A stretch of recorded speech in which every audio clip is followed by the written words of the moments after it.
Bueno, pues empezamos. Buenos días a todos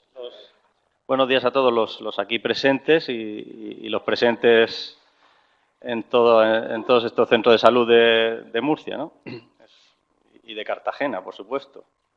Es un poquito raro hablar así por teleconferencia, pero bueno, supongo que me acostumbraré. El tema que vamos a tratar, que me encargaron, es cómo interpretar un informe de ecocardiograma y de pruebas funcionales de cardiología. Bueno, me presento, claro, porque no todos me conocen. En Cartagena sí, pero por aquí no. Yo soy Ramón Rubio y trabajo en la unidad de imagen de cardiología del Hospital Santa Lucía de Cartagena. Entonces, bueno, pues Sergio me encargó dar esta charla y pues la verdad que estoy encantado de poder hablar con tanta gente a la vez, en fin, aunque sea un poquito raro hacerlo así. No he visto por aquí, pero bueno, tengo que saludar a los compañeros del Centro de Salud de Cartagena Oeste, que es el centro de salud donde una vez al mes más o menos me acogen, nos tomamos un café y hablamos de cosas de cardiología. No pasan las diapositivas. Ahora sí. Bueno, pues estos son los compañeros de Cartagena Oeste y este soy yo en una de las reuniones que fuimos, la última. Entonces, bueno, pues les mando un saludo si están ya conectados. En cuanto al ecocardiograma, pues antes de pasar directamente a qué hacer con los informes, yo creo que es importante hacer un par de reflexiones al respecto, ¿no? Igual que cualquier otra prueba que pidamos, pues siempre tenemos que saber qué esperamos de la prueba que pedimos.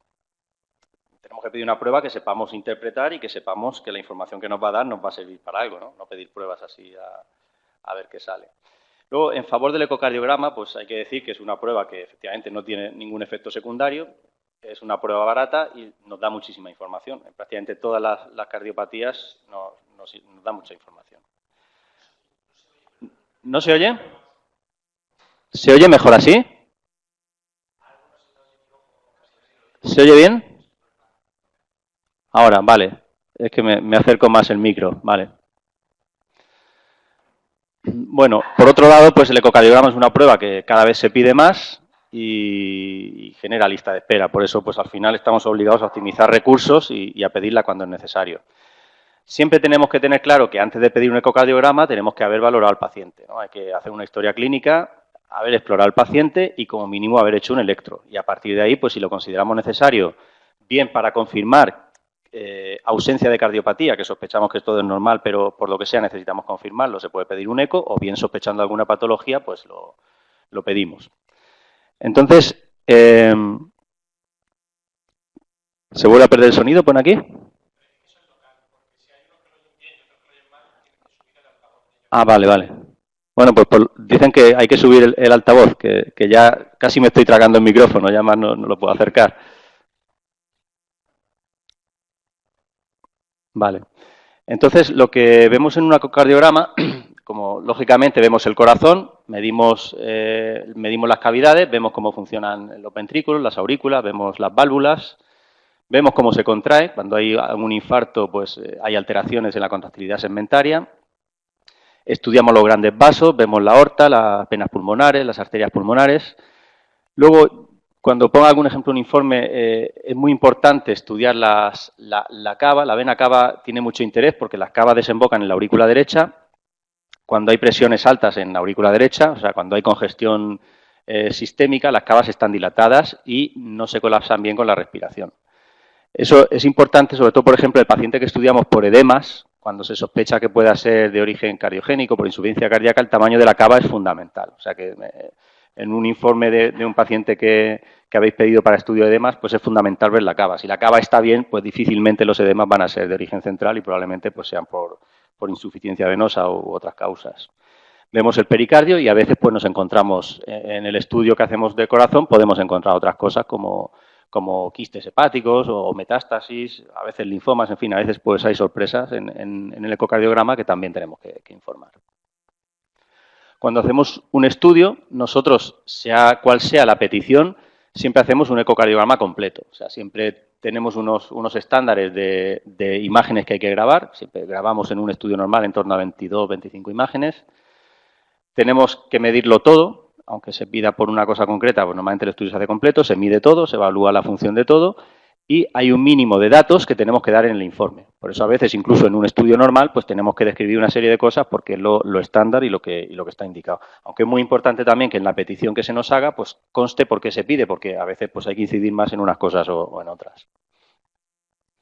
Bueno, aquí pongo un estudio, un ecocardiograma, pues bueno, la mayoría seguramente ya lo conocéis, pero bueno, por ver lo que hacemos.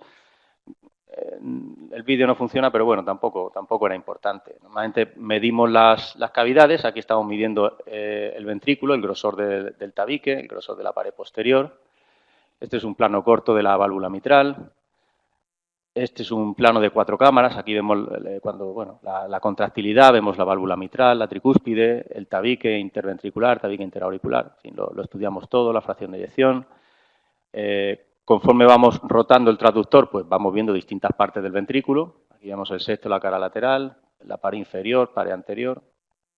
Con el color vemos si las válvulas funcionan bien o no y cuando ponemos el Doppler con las velocidades, pues detectamos también si hay alguna enfermedad valvular.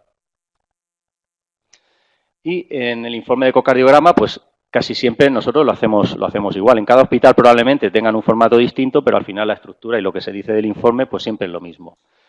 Describimos primero por partes, todo lo que hemos visto lo describimos, y luego, pues yo creo que esta es la parte que casi todos vamos derechos a leer siempre, son las conclusiones.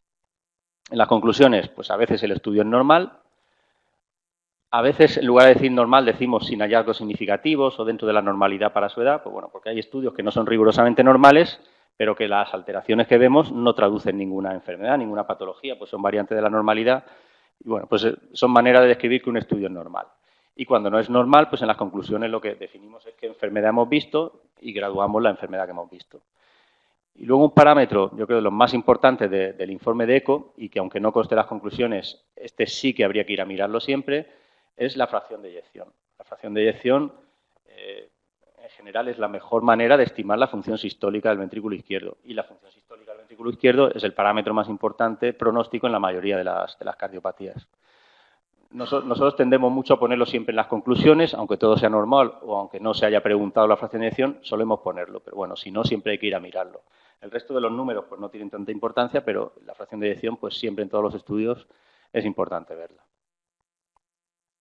Esto es como calculamos la fracción de eyección, lo que medimos en telediástole, y cuando el ventrículo está más lleno medimos el volumen, luego lo medimos en telesístole, y cuando el ventrículo está más vacío, y el porcentaje de relación entre ambos volúmenes es la fracción de eyección.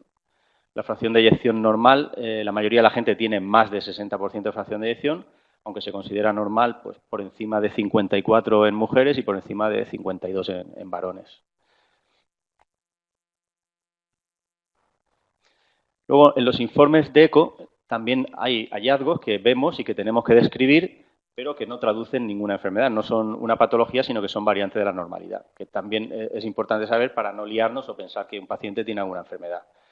La red de Chiari y la válvula de Eustaquio son restos embrionarios de válvulas que hay en la aurícula derecha, que a veces son muy grandes y pueden parecer masas o pueden parecer trombos, pero bueno, cuando se describen como tal, como válvula de Eustaquio prominente o una red de Chiari, no es ninguna patología, es un hallazgo normal. Normalmente en las conclusiones se pondrá que el estudio es normal, aunque esto esté descrito en la descripción del eco. También el foramen oval permeable en un paciente que no tiene nada, que no ha tenido un ictus, pues es un hallazgo muy normal, que tienen hasta un 25-30% de la población, o sea que muchos de los que estáis oyendo pues tendréis un foramen oval permeable, y esto no tiene ninguna traducción, ya digo, en pacientes que no han tenido un ictus. Pacientes con ictus que se detecta un foramen, a veces se plantea que puede tener relación. Pero en ausencia de eso, no necesita ningún estudio ni seguimiento adicional encontrar un foramen en un adulto. También las regurgitaciones valvulares, que llamamos triviales, aunque se describan, luego lo normal es que en las conclusiones no conste, porque una regurgitación valvular trivial es lo mismo que la absoluta normalidad. No tiene ningún significado patológico.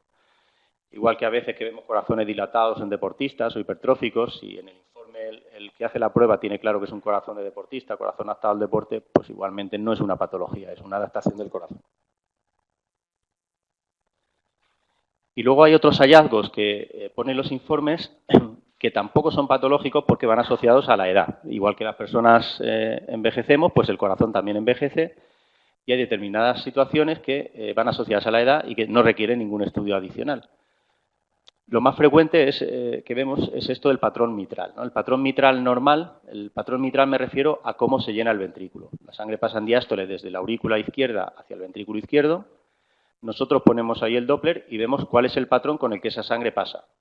Lo normal en gente joven es que aquí al principio de la diástole pase la mayor parte del llenado, luego se contrae la aurícula y contribuye al llenado del ventrículo. Eso es lo normal, lo que llamamos onda E y onda A. En general, la onda E es predominante.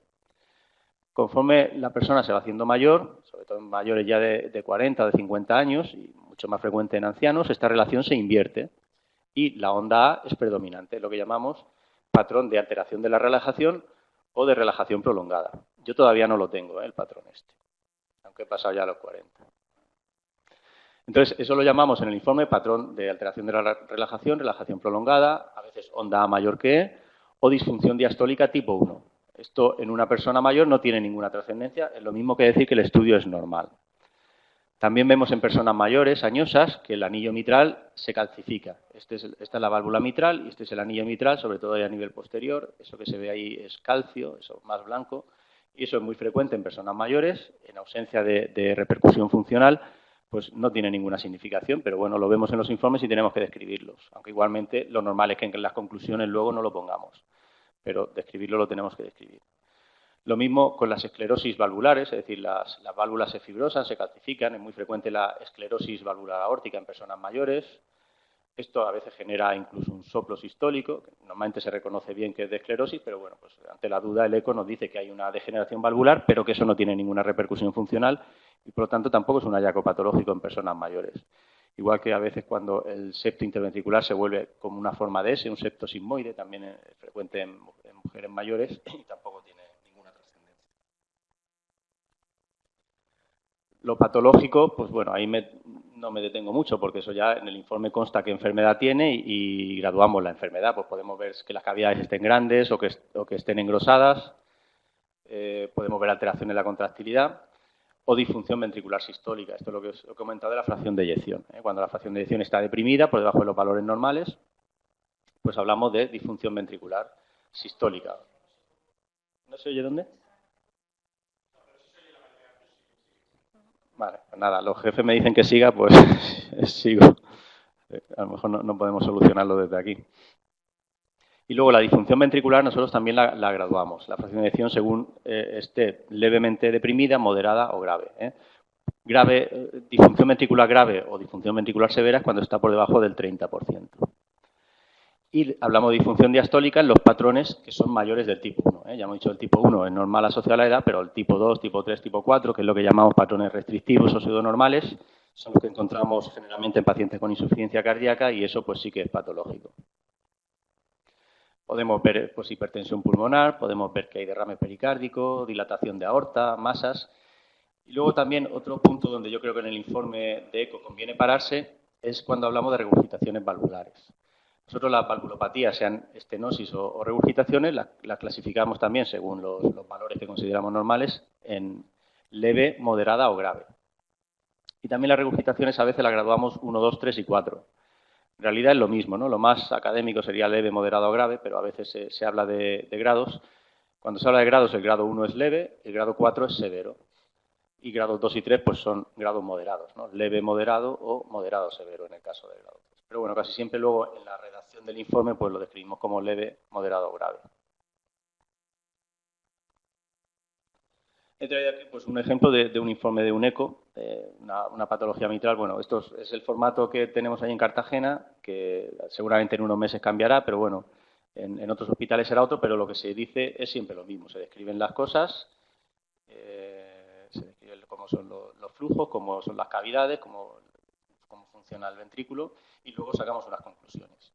Entonces, dentro de todos estos números, que bueno, pues no hay por qué saberlos, pero sí que hay que irse en general los informes a buscar la fracción de eyección del ventrículo izquierdo. En esta paciente estaba por encima del 54%, por lo tanto estaba conservada. Y también sería aconsejable ir a ver los grados de regurgitación valvular, ¿no? Válvula mitral, regurgitación, pues esta señora tenía un grado 2, leve moderado, regurgitación aórtica muy leve, grado 1, y regurgitación tricúspide, grado 2, pues igual, leve moderado. Y luego, pues bueno, después de la descripción, que yo creo que conviene leérsela por lo menos y saber lo que se ha contado, pero bueno, al final lo importante son las conclusiones, donde se habla de la enfermedad que tiene y se gradúa la enfermedad, ¿no? Tenía una mitral reumática, una estenosis de grado moderado, insuficiencia de grado moderado y la fracción de eyección conservada. Por lo tanto, pues bueno, concluir de la eco, que debemos indicarla cuando sabemos para qué esperamos, si es que sea para confirmarnos normalidad o buscando alguna patología en concreto. Y en general debemos pedirla después de haber de haber explorado al paciente, de saber qué síntomas tiene y de haber valorado por lo menos un electrocardiograma. Tener en cuenta, como hemos comentado, que el corazón envejece y que hay determinados hallazgos que encontramos en el corazón asociados a la edad, pero que no son una patología y por lo tanto no requieren tratamiento. Y recomendar que además de las conclusiones del informe, pues bueno, determinadas cosas pues también conviene mirar. Y en cualquier caso, pues la patología o los hallazgos que nos describan, pues siempre hay que ponerlos en el contexto del paciente. Paramos aquí, hacemos alguna pregunta sobre la eco y después cuento algo de la prueba de esfuerzo, o termino y luego preguntamos. Vale, pues al final preguntamos entonces. Bueno, pues lo otro que quería comentar, hablando de las pruebas funcionales de cardiología, son la prueba de esfuerzo. La prueba de esfuerzo, bueno, como sabéis, la solemos pedir en pacientes que nos cuentan síntomas con el esfuerzo, generalmente pues dolor torácico, a veces para estudiar disnea de esfuerzo también lo podemos pedir, aunque ahí es un poco más controvertido, o a veces síntomas como arritmias o palpitaciones que se inducen con el esfuerzo. Entonces, lo que se hace en una prueba de esfuerzo pues normalmente la hacemos casi siempre en cinta, aunque también se puede hacer en bicicleta. Más fisiológico y más carga se alcanza en la cinta. El paciente se pone a andar en estas cintas con un poquito de pendiente y velocidad, a la vez que vamos viendo el electro, vamos tomando la tensión y estamos hablando con el paciente todo el rato para que nos cuente qué síntomas tiene. Veréis que en los informes de ergometría siempre hablamos de que se realiza con protocolo de Bruce. Hay otros muchos protocolos, pero el que más utilizamos es el de Bruce. Yo prácticamente siempre utilizo el protocolo de Bruce. Son varias etapas, cada etapa dura 3 minutos, es una velocidad y una pendiente creciente. Y paramos normalmente cuando el paciente nos dice que necesita parar. A veces se para por criterio médico, porque hace alguna arritmia o porque hace claramente cambios del ST anginoso, pero casi siempre es el paciente el que nos dice que quiere parar la cinta por lo que sea. Y en un informe de prueba de esfuerzo, pues siempre tenemos que poner cuánto tiempo ha estado, describir el protocolo que ha utilizado, casi siempre es el de Bruce, y cuánto tiempo de esas etapas ha aguantado y por qué se ha parado la prueba. Pues muy importante si se ha parado porque se fatigaba, porque le dolían las piernas o porque le ha dado una angina y tenía que parar. Describiremos la frecuencia cardíaca y la tensión arterial, sobre todo a qué frecuencia cardíaca ha llegado. Para que una prueba de esfuerzo sea concluyente, tiene que haber llegado por lo menos al 85% de la frecuencia cardíaca máxima. Por eso, en la mayoría de los casos, recomendamos hacerla sin que esté tomando betabloqueantes, porque si no, no va a llegar a la frecuencia cardíaca máxima y no va a ser concluyente. Medimos también los METs. Los METs es un equivalente a la carga que ha alcanzado, al esfuerzo que ha hecho el paciente. Un MET sería la actividad basal, lo que consume una persona basalmente, que es un equivalente a 3,5 mililitros kilo minuto de oxígeno. Y cuanto más tiempo dure en la prueba, normalmente más METs alcanza. Definimos clínica positiva o negativa, clásicamente, si el paciente ha tenido angina o no ha tenido angina durante la prueba. Y luego valoramos el electrocardiograma. Por lo tanto, como vamos a valorar el electrocardiograma, si pedimos una prueba de esfuerzo, tenemos que pedirla en un paciente que tenga un electrocardiograma prácticamente normal, es decir, que podamos valorar las alteraciones. Si tiene un electrocardiograma anormal o tiene un bloqueo de rama izquierda o hipertrofia ventricular o un Wolf, pues para ver qué hace el ST no nos va a servir esa prueba porque el electrocardiograma no se puede interpretar. Vemos un electrocardiograma basal y vemos cómo se va comportando en ejercicio. También describimos si hay alguna arritmia, si hace extrasístoles o hace alguna taquicardia, o bien aparece algún bloqueo, a veces un bloqueo pues, latente, un 2-1, ¿no? Para hacer esfuerzo, ¿verdad, Sergio? Se puede evolucionar, un bloqueo 2-1 puede evolucionar a mayor bloqueo y descubrirlo en una prueba de esfuerzo. Y luego hablamos de la clase funcional. Pues bueno, una clase funcional por debajo de 4 METs es una clase funcional muy mala. 4 METs, pues ya en personas mayores con dificultad para andar, pues ya digamos es medianamente aceptable. De hecho, como criterio para operar de otra cirugía, pues un paciente que es capaz de hacer 4 METs se asume que podría operarse de una cirugía no cardíaca. Sería equivalente a subir más o menos pues 2 pisos de escaleras, quizá algo menos. Y lo que vemos en una prueba de esfuerzo, pues es esto, ¿no? Valoramos el ST, si veis ahí el ST está normal al principio de la prueba, conforme avanza el ejercicio, el ST desciende. Eso es una respuesta positiva eléctrica. Pues si eso va asociado a que le duele el pecho y que baja el ST, pues una prueba positiva que indica que hay isquemia. Y a veces pues, se induce algún tipo de arritmia, como en este caso, pues bueno, una taquicardia ventricular que se indujo con el ejercicio. O sea, son las cosas que podemos valorar con el esfuerzo. Y a la prueba de esfuerzo, pues muchas veces, además de valorar los síntomas y valorar la respuesta eléctrica, el ST, muchas veces la hacemos con eco. Es decir, vemos un ecocardiograma basal y luego vemos el ecocardiograma en el máximo ejercicio, en el esfuerzo. Por eso, además, nos dan información adicional, aumenta la sensibilidad de la prueba y podemos ser capaces de detectar qué arteria coronaria, según qué territorio deje de moverse, qué arteria coronaria está enferma o cuál es la extensión de la enfermedad coronaria. Esto es una prueba de un eco de esfuerzo que, como esperaba, el vídeo no funciona, pero bueno, pues lo vemos basal, vemos en pico de ejercicio y vemos luego en reposo. Si todo está normal, pues podemos asumir que de forma razonable descartamos la cardiopatía isquémica y si se induce alguna alteración de la contractilidad, pues entonces podemos confirmar lo que nos ha dicho la prueba de esfuerzo. La mayoría, nosotros casi siempre hacemos eco de esfuerzo más que ergometrías, pero bueno, pues en muchos casos la ergometría en general es suficiente para lo que necesitamos. Si se puede añadir esto, pues bien. Y ya está, pues por mi parte, pues nada, muchas gracias a todos por la atención.